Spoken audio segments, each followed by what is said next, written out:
Okay, I'm John Masters. Today is November the 7th. We are down here in Jacksonville, Florida. We have a gorgeous day.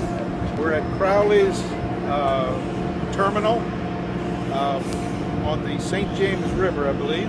St. John's River. St. John's River. Thank you. It's the St. John's River. We have had our barnacle dispersal unit on this barge. We're standing on a barge that measures 400 feet in length, 100 feet in width, and right beside it is an identical barge, also same dimensions, 100 by 400. And the Lewis Diving Company has come in this morning to record our results. We started our unit working on August the 28th. We have been under power for all but about 3 days between August 28th and today, and these divers have been kind enough to come in and kind of document what we found.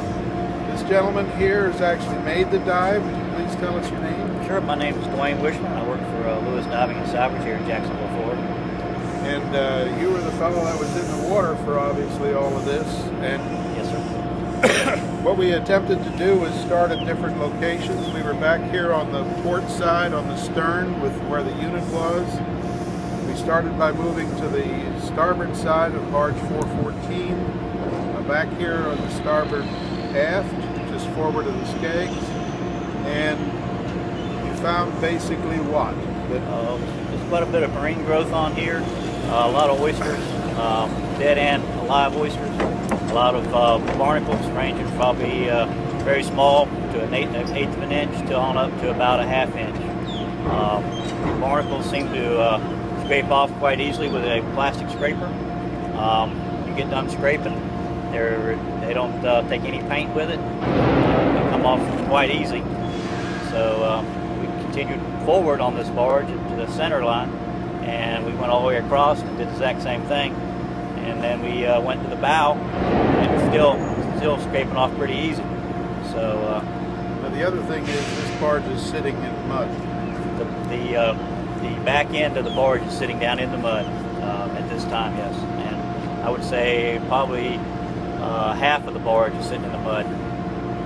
We think the effect of the barge sitting in the mud that it would tend to absorb our signal.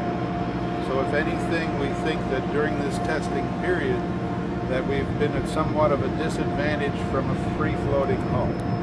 That's our assumption because of the nature of electricity in a natural ground. Now, the barge beside us is barge number 409, and you also did some testing. Yeah. By the way, to be clear, we talked about the fact that you tested at the bow section of barge 414. We found the same results that you could easily take off either with your hand or the scraper. Yep. You could easily remove the small barnacle. We were not doing anything to the oysters. They were in place. They remained in place.